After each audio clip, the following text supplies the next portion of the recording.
Noong umaga ng December 10, 2021 sa Nippon Paint Store na matatagpuan sa Block 210 Hugang Street 21, sinimula ni Dao T. Hong, isang babae na umalis sa kanyang bayan upang maghanap buhay sa Singapore sa loob ng ilang taon ang kanyang trabaho. Kasama niya nagtatrabaho ang isang 26 years old na kanilang manager na malapit na kasamahan ni Dao at siya rin ang naghahanda para sa panibagong araw ng trabaho. Ang umaga ay payapa at pamilyar gaya ng nakasanayan. Ngunit eksaktong alas 11 ng umaga biglang nagulantang ang kapayapaan nang marinig ang nakakakilabot na sigaw mula sa loob ng tindahan. Ang mga nakakatakot na tunog na iyon ay agad na nagpagulat sa mga mamimili, mga kalapit na negosyante at mga taong dumaraan. Nasaksihan ng manager ang isang bangungot na tagpo na naganap mismo sa kanilang trabaho. Si Do Jaijing ay isang dating empleyado na minsan nagtrabaho din sa tindahan ay inatake si Dao gamit ang matalim na kutsilyo at paulit-ulit na sinaksak sa malupit na paraan. Agad na kumilos ang manager kahit na pinupuno ng labis na takot ang kanyang puso at mabilis na sumugod upang pigilan ang insidente. Ngunit habang pilit niyang pinagtatanggol at pinoprotektahan si Dao, tinamaan siya ng matalim na kutsilyo na nagdulot ng malalim at masakit na sugat sa kanyang braso. Sa kabila ng sakit at tuloy-tuloy na pagdurugo, buong tapang na nagpatuloy na sumisigaw ng tulong ang manager habang pilit niyang hinihila si Dao palayo sa marahas na salarin.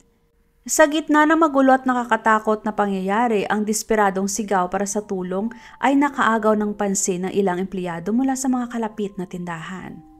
Agad silang tumakbo papunta sa pinangyarihan ng insidente at agad na nakipag-ugnayan sa Singapore Police Emergency Services. Eksaktong 11:05 ng umaga nakatanggap ang Singapore Police ng emergency call. Makalipas lamang ilang sandali, umalingaw-ngaw ang sirena ng mga ambulansya at sasakyan ng pulis sa gitna ng tensyonado at nagkakagulong kapaligiran. Mabilis na dumating sa lugar ang mga pangkat ng medical team upang simulan ang matinding laban kontra oras para gamutin ang mga biktima. Matapos isagawa ang kinakailangang first aid, maingat na inilagay ang 2 biktima sa stretcher upang madala sa hospital. Kasabay nito mabilis na kumilos ang mga puwersa ng mga pulis upang isarang pinangyarihan ng krimen at pinaalis ang mga osesero na nagtitipon sa paligid para matiyak ang kaligtasan. Maraming mga residente na nakatira malapit sa lugar matapos masaksihan ang nakakatakot na pangyayari ay natulala at hindi na makapagsalita. Dahil hindi sila makapaniwala na ang ganoong karahas na pag-atake ay maaaring mangyari sa gitna ng matao at payapang komunidad. Ang lalong kapansin-pansin ay kilala ng mga residente sa lugar ang parehong biktima at ang salarin. Si Dao T. Hong ay pinanganak noong 1990 at isang mamamayan ng Vietnam. Siya ay lumaki sa probinsya ng Thanh Hoa at maagang nag-asawa. Si Dao ay ina ng 3 anak at tahimik ang naging buhay niya sa kanilang bayan. Ngunit noong 2019 dahil sa hirap sa pera, napilitan siyang gumawa ng masakit na desisyon. Yun ay pansamantalang iwan ang pamilya para magtrabaho sa Singapore. Umaasa makapagpadala ng pera para sa kanyang mga anak at magulang. Sa Singapore ay sinuwerte siyang matanggap bilang sales staff sa Nippon Paint Store sa lugar ng Huagang. Ang kanyang araw-araw na trabaho ay pagbebenta ng pintura, pagbibigay ng payo sa mga customer at pamamahala sa counter ng tindahan. Matapos ang 5 taon na pagtatrabaho sa ibang bansa, si Dao ang naging pangunahing haligi ng kanilang pamilya sa pinansyal na aspeto. Karamihan ng kanyang kinikita ay pinapadala niya pauwi para sa 3 mga anak at sa pag-aalaga ng kanyang matatandang magulang. Habang nasa Singapore, nakatira siya kasama ilang kapwa Vietnamese sa isang inuupahang apartment na nasa itaas mismo ng paint store na kanyang pinagtatrabahuhan. Dahil sa lokasyon ng kanyang tinitirhan, ilang hakbang lang kailangan ni Dao para makarating sa kanyang trabaho araw-araw. Dahil sa kanyang kasipagan, dedikasyon at pagiging palakaibigan, mabilis siyang minahal ng may-ari ng tindahan at ng kanyang mga katrabaho. At hindi lang yon, dahil maging ang mga suki na bumibili ng pintura ay gusto si Dao. Kahit na maliit at payat ang kanyang pangangatawan, mabilis at maayos siyang kumilos, lalo na sa pagtanggap ng mga customer na palagi niyang binabati ng may masigla at maliwanag na mga ngiti. Isang kapwa Vietnamese na nagtitinda ng putas malapit sa tindahan ang nagbahagi na si Dao ay mabait. Laging handa makipag-usap at buong siglang tumutulong sa mga tao sa paligid niya. Ayon pa sa kanya, maraming residente sa lugar ang humahanga kay Dao at madalas na dumadaan lang sa tindahan upang bumati at makikipagyentuhan sa kanya. Sa kabila ng hirap at hamon ng buhay sa ibang bansa, palaging nakaton ang puso't isipan ni Dao sa kanyang munting pamilya na naiwan sa Vietnam.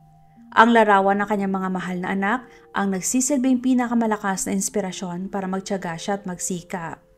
Ayon sa kanyang mga malalapit na kaibigan, madalas ikwento ni Dao at ipakita ang mga cute na litrato ng kanyang mga anak, habang kumikisla pa ang kanyang mga mata sa tuwa at pag-asa na darating ang araw na kanilang muling pagkikita. Plano niya sana umuwi sa kanilang bansa nitong 2025 matapos ang mahabang panahon ng pagkawalay.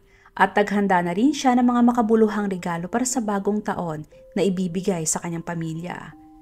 Ngunit sa kasamaang palad, hindi niya natupad ang pangarap na ito dahil sa malupit na kapalaran. Sa kabila ng kanyang trabaho bilang sales staff, sa personal niyang buhay ay tahimik at pribado si Dao. Bihira siya magbahagi ng kanyang sariling problema o magreklamo tungkol sa mga hirap na dinaranas. Kaya naman ang mangyari ang trahedyang ito, labis na nagulat at nagtakang lahat kung bakit ang isang mabait at mahinahong babae na tulad ni Dao ang naging biktima ng ganoong kalupit na pag-atake. Kagad matapos ang malagim na insidente, mabilis na kumilos sa mga pulis sa Singapore at nagpadala ng pinakabeterano at mahusay na investigador upang alamin ang buong pangyayari. Bagamat nahuli sa mismong lugar ang suspect na si Du o tawagin na lang nating si Zack, kinakailangan pa ring isagawa ang investigasyon ng maingat, detalyado at sistematiko upang makompletong lahat ng ebidensya at malinaw na matukoy ang motibo at eksaktong sitwasyon na humantong sa trahedya. Sa paunang pagsusuri at pag-analisa ng mga eksperto, malinaw na itinuturing ang insidente bilang murder case na nag-uga sa personal na alitan na matagal nang naipon at lumala, lalo na't magkakilala na noon pa ang biktima at ang salarin. Gayunpaman, ang nananatiling malaking tanong ay ano nga ba ang tunay na dahilan na nagsindi sa ganong matinding karahasan. Ang pangunahing tanong na ito nagtulak sa mga investigador na agad simulan ang pagbabalik at masusing pagtatahi ng buong larawan ng nakaraan sa pagitan ng dalawang taong sangkot sa insidente. Ang unang hakbang sa investigasyon ay ang sistematikong pangangalap ng lahat ng pisikal na ebidensya sa pinangyarihan ng krimen.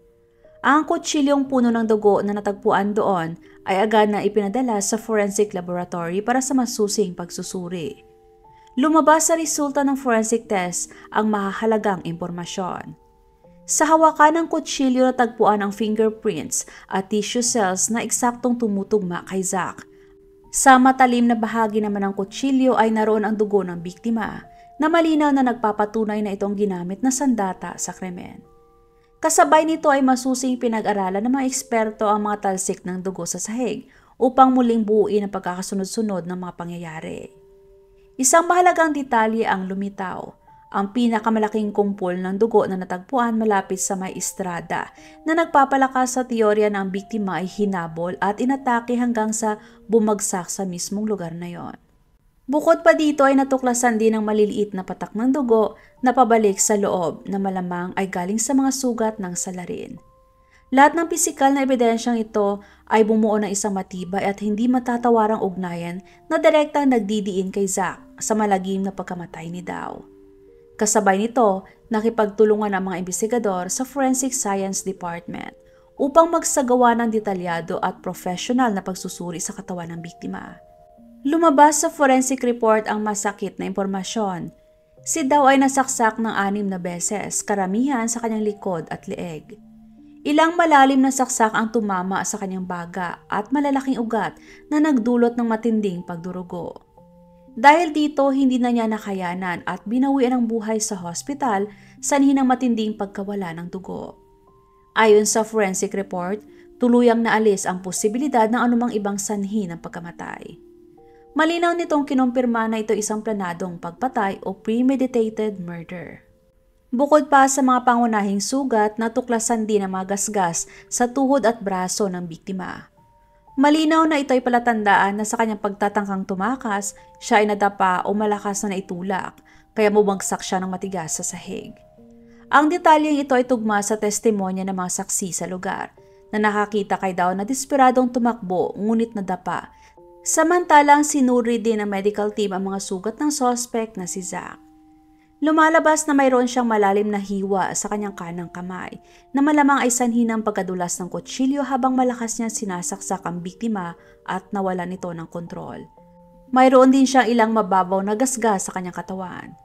Matapos tahiin ng mga doktor ang sugat at napahinto ang pagdurugo, agad siyang pinalabas mula sa hospital at ipinasa sa mga otoridad upang simulan ang kanyang pagkakakulong habang hinihintay ang paglilitis. Lumabas sa resulta ng blood test ang mahalagang impormasyon. Hindi nakadroga o nakainom ng alak si Zack nang gawin ang krimen.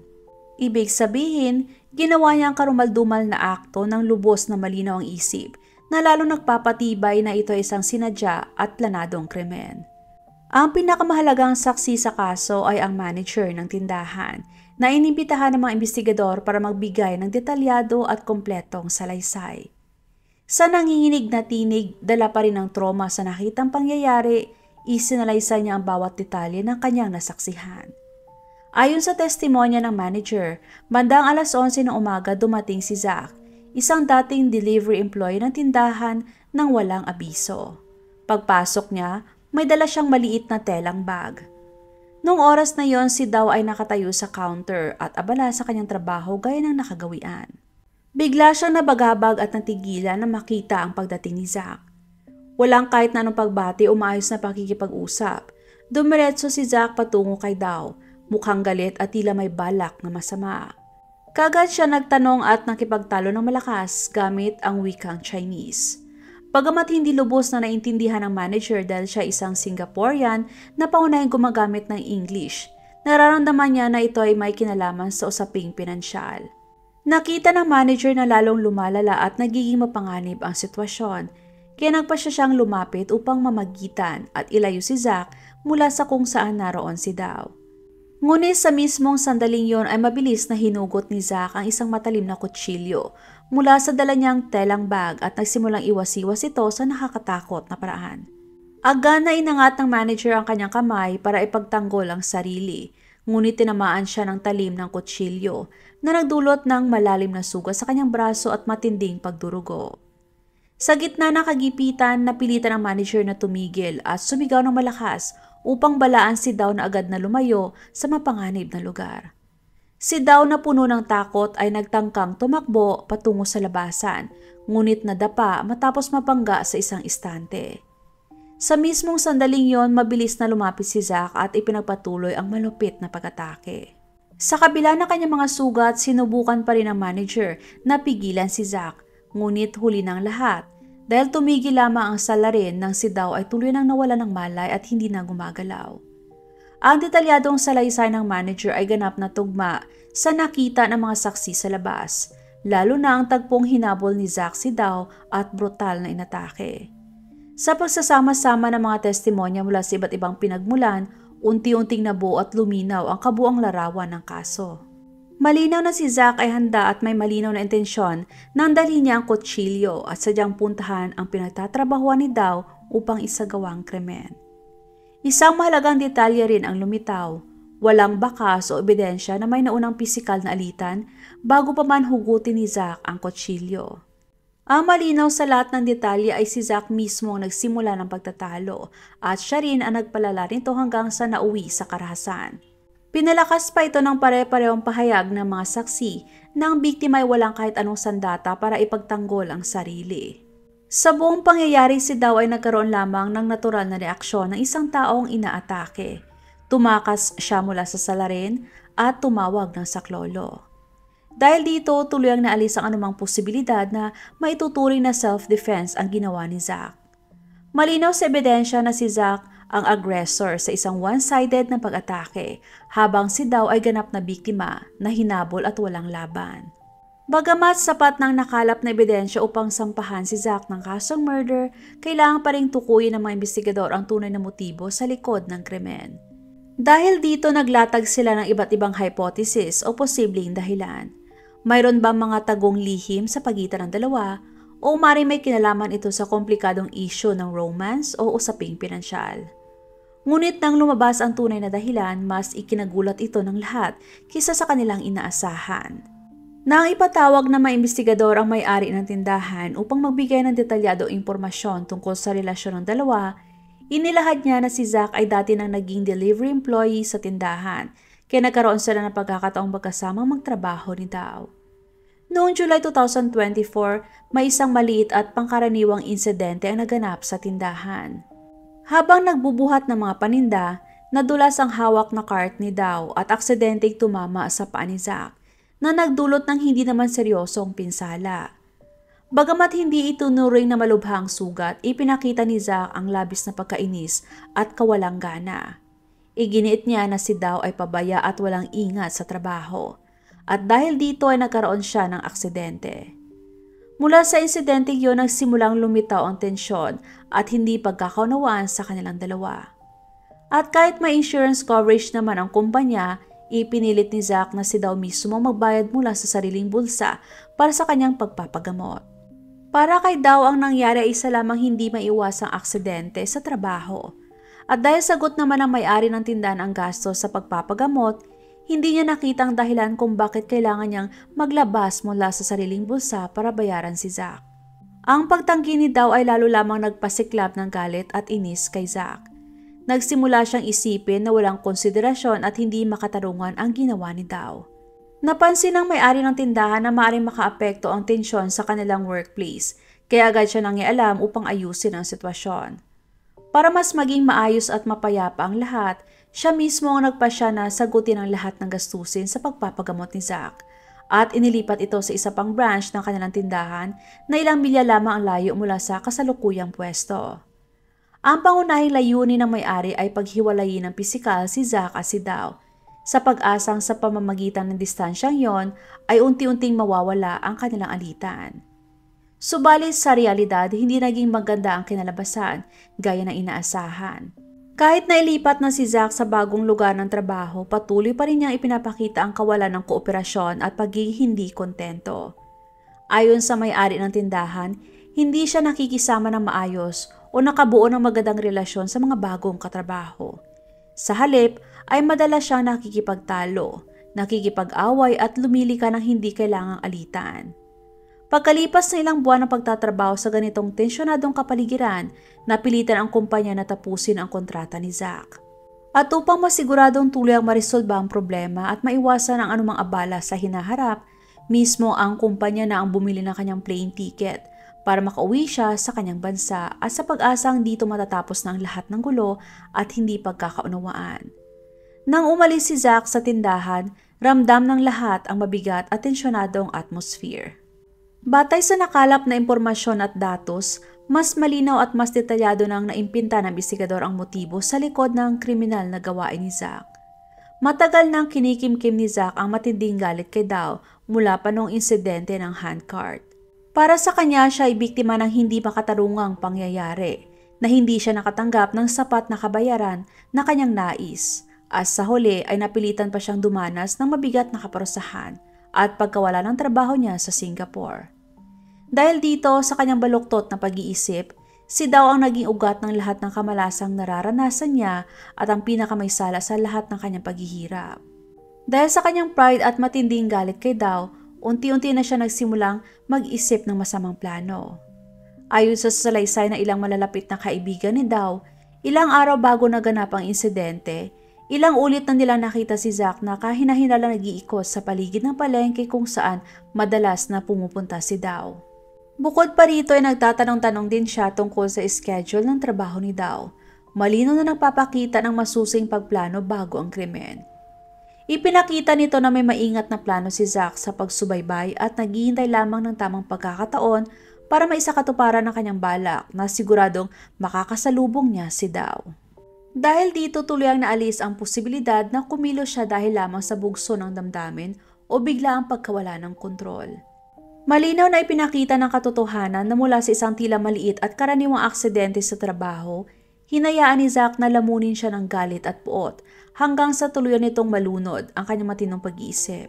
Dahil doon, nagdesisyon siya na magplano ng detalyado at isakatuparan ng isang napakabrutal at madugong paghihiganti.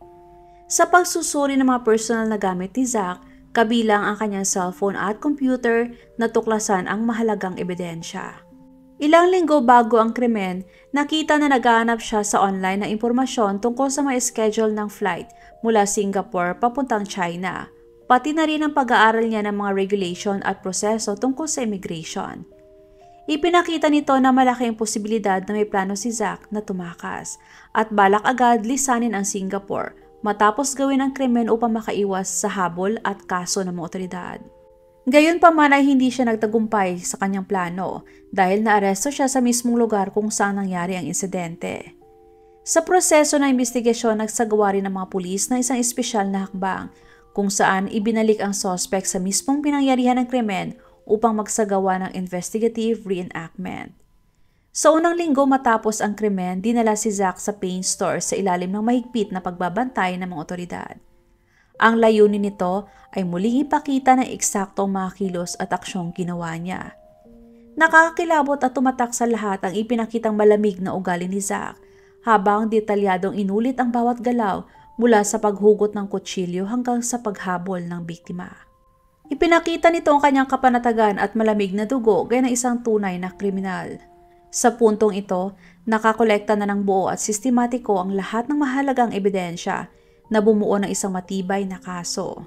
Batay sa magkaparehong salaysay ng mga saksi, mga biological traces gaya ng fingerprints at DNA na nakita sa ginamit na armas, mga larawan mula sa security system at ang malinaw na nagpapaliwanag tungkol sa motibo ng paghiganti, lahat ay nagtuturo sa isang konklusyon.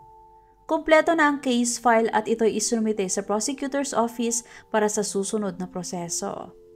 2 araw lamang matapos ang krimen, partikular noong December 12, 2024. Nagkaroon na ng sapat at matibay na basehang legal ang mga pulis upang formal na kasuhan si Zack ng murder. Iniharap siya sa District Court ng Singapore upang pakinggan ang pagbasa ng opisyal na kaso laban sa kanya. Sa puntong ito, formal na nagtapos ang unang yugto ng masalimuot na investigasyon, dala ang isang malinaw at hindi mapapasubaliang konklusyon.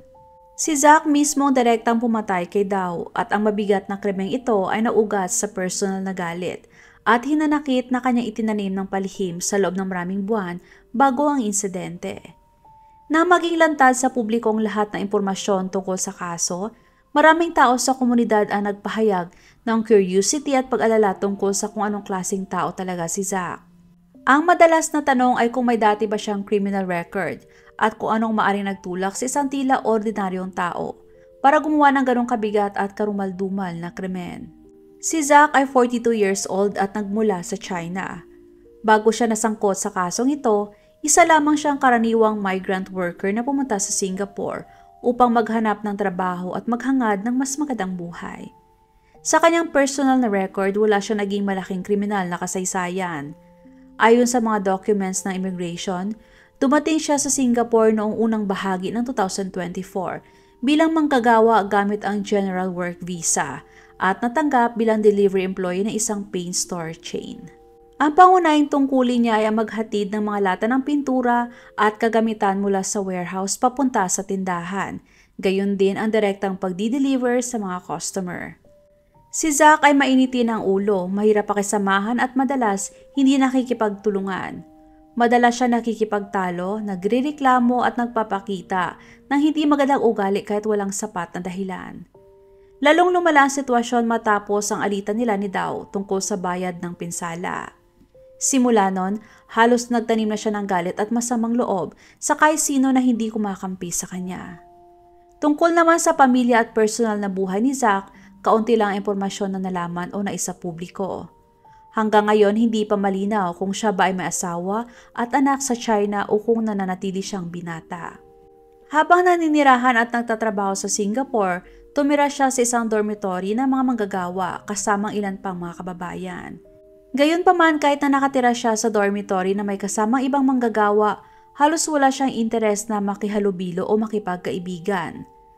Ayon sa kwento ng isa niyang kasamahan sa kwarto, si Zack ay may sariling mundo, tahimik at birang sumali sa usapan o anumang aktibidad ng mga grupo. Mas madalas siya nag-iisa at tila iniiwasan ng lahat ng tao sa paligid niya. Napansin ng kasama niya na madalas umupo si Zack ng mag-isa at pabulong na nagrereklamo tungkol sa mga taong umano'y nang-aapi o hindi makatarungang ang trato sa kanya.